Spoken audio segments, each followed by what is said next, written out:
Penuntut ilmu itu saat masuk majlis ilmu apalagi ke masjid sudah kelihatan beda. Dari masuk saja sudah i'tikaf niatnya. Jadi begitu melangkahkan kaki kanannya mengatakan Allahumma ftah li abwaba rahmatik, saat bersamaan di hatinya dia niatkan untuk beriktikaf. Nawaitul i'tikaf lillahi ta'ala, ya Allah saya niatkan juga untuk i'tikaf. Karena kenapa? Belum tentu ketika kita masuk masjid, sholat kan belum tentu langsung dimulai. Ya. Atau pasca sholat, kan enggak juga langsung salam langsung pergi kan. Kadang-kadang duduk sejenak gitu kan. Nah ketika berniat i'tikaf itu, maka semua jenis duduknya itu bernilai pahala. Apalagi sekarang, ba'da sholat kan. Kemudian belajar, duduk dulu, nunggu syuruk dan sebagainya. Jadi duduknya aja udah berpahala. Duduknya. Nah, itu Imam Nawawi tuh, rahimahullah ta'ala, ad-Dimashqi. Karena nanti ada dua Nawawi di muka bumi ini, yang juga sangat luar biasa. Yang satu dari Damaskus, Syria, yang satu dari Banten, Syekh Nawawi Al-Bantani. Ya.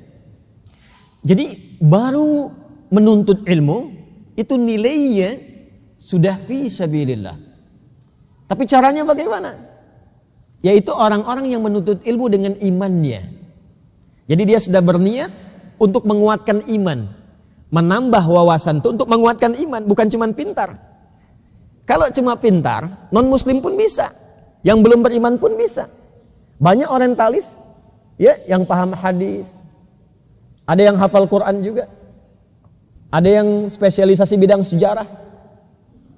Ada orientalis dari Belanda namanya Wensing. Saat saya di pesantren itu saya mengaji di ilmu hadis. Salah satu untuk bisa mengetahui takhrij. Takhrij itu proses menemukan mana hadis yang kuat, yang lemah, yang sahih, yang dhaif. Itu saya sudah belajar tuh dari sejak SMP. Itu ada kitab besar sekali. Ini besarnya bisa seukuran segini lebih nih. Besar. Dan jilidnya banyak itu. Banyak jilidnya. Itu yang ngarang orientalis asal Belanda namanya Wensing. Dapat penerjemah dari Mesir. Itu mengarang indeks hadis, pencarian hadis. Sebelum sekarang ada Maktabah Syamilah, ada Google. Itu dulu masih manual. Jadi kalau kita cari innamal a'malu binniyat wa innamal likulli imri'in ma nawa, ada di kitab mana itu? Nomor hadis berapa? Manual carinya begini. Itu orientalis yang ngarang. Ya. Saya dialog waktu di Tripoli. Waktu diangkat jadi Amin Khattabah, kita ikut dialog gitu. Di antara yang hadir itu nanti dulu itu ada Rowan Williams yang menikahkan Kate Middleton itu, yang apa namanya sekarang anaknya pangeran Inggris ya, yang bapaknya Charles jadi raja itu. Nah itu uskup kontriburi itu Rowan Williams dengan timnya ada tuh, ya kumpul. Itu di antara mereka tuh ada yang hafal Quran, ada yang hafal Quran. Jadi kalau perkara untuk menghafal, perkara untuk mencari pengetahuan, jangankan yang beriman, yang belum beriman pun bisa. Tapi Anda datang ke sini belajar, kemudian mendapatkan pengetahuan, apa pengaruh ilmu itu untuk iman Anda? Jadi orang beriman itu cari ilmu untuk menguatkan imannya. Kalau dunia itu bonusnya saja. Karena pada akhirnya iman itu yang menjadikan kita bisa pulang dengan nyaman. Kuncinya di iman. Itu intinya. Karena itulah ketika Allah mengangkat derajat penuntut ilmu, yang didahulukan imannya. Quran surah ke-58 tuh ayat 11. Al-Mujadalah ayat 11. Yarfa'illahu alladhina amanu minkum walladhina utul ilma darajat. Jadi ilmu itu setelah iman.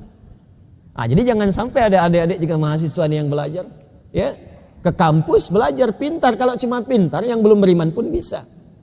Ilmu yang telah Anda pelajari itu bertahun-tahun, berapa yang sudah meningkatkan iman Anda kepada Allah? Berapa yang sudah mengenalkan Anda dengan Allah? Berapa yang sudah menguatkan Anda untuk menunaikan sholat tepat waktu? Ya, kalau cuma pintar, yang lain juga banyak. Jadi pulang dari sini, apa yang kita dapatkan mendorong kita untuk menjadi lebih baik. Kalau belajarnya seperti itu, maka berubah nanti majlisnya menjadi fi sabilillah. Dan setara dengan mujahid. Dan sifatnya apa? Memahami. Coba dicatat. Kalau tidak bisa direkam. Kalau dulu kan ada yang jarang bawa catatan tuh karena mencatatnya dalam otaknya itu. Ya. Al-Imam Al-Bukhari itu kalau datang itu jarang bawa catatan. Imam Syafi'i itu kalau ngaji ke gurunya nggak bawa buku. Nggak bawa buku. Sampai kadang-kadang ada beberapa temannya itu mencibir.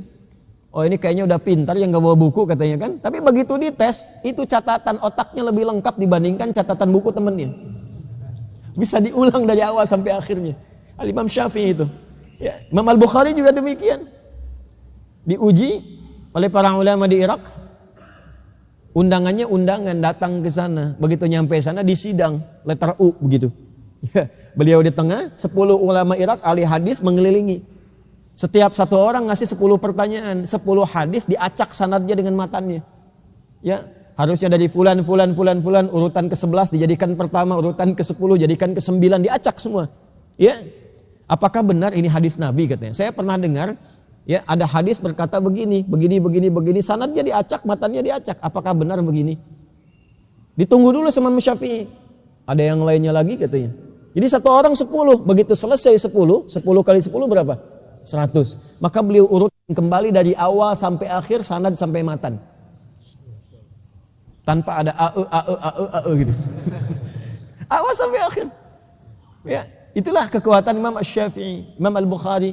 Nah, itu nanti sanadnya tersambung bukan hanya pada diri beliau, termasuk pada orang tuanya dan pada kakek ke atasnya. Ya, sama-sama single parent itu. Imam Syafi'i kan single parent itu ibundanya.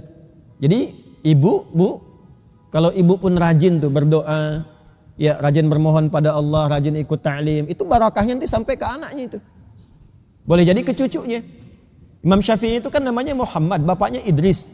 Kan pernah saya sampaikan Syafi'i itu kan kakek ke atas itu. Barakahnya ke bawahnya. Bapak juga kalau sekarang Anda belajar, kemudian dengan wasilah itu bermohon pada Allah kebaikan, mungkin Anda belum hafal Quran, tapi mungkin yang hafal bisa cucunya, bisa anaknya.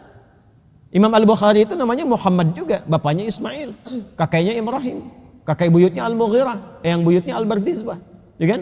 Cuma memang tinggal di kecamatan Ju'fa, Kabupaten Bukhara, Provinsi Khurasan, negara Uzbekistan sekarang. Makanya lebih populer disebut dengan Al-Bukhari. Tapi barakahnya dari mana? Bapak ibunya. Ibunya salihah, bapaknya saleh. Nurun ke anaknya, anaknya yang mendapatkan keistimewaannya. Jadi jangan dikira apa yang kita dapatkan sekarang bermanfaatnya untuk kita saja, tidak. Nanti ada anak keturunan yang insya Allah lebih baik dibandingkan dengan orang tua ke atasnya. Nah, kemudian apa yang harus dilakukan untuk mewujudkan itu? Apa yang didapat sekarang, teruskan kepada keluarga yang tidak ikut serta. Makanya ayatnya mengatakan waliyunziru qaumahum idza raja'u ilaihim la'allahum yahdharun. Apa yang didapatkan, bawa pulang. Kemudian share. Nah, itu yang disampaikan itu ya.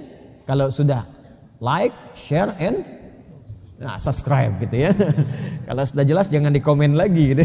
Like, share, and subscribe. Jadi biarkan keluarga di rumah subscribe tuh satu-satu tuh. Ya, materi-materinya. Nah, kalau sudah semua soleh, semua baik, nanti kesolehan itu akan terus menguat. Dan di antara sekian keluarga ada orang-orang yang mungkin istimewa.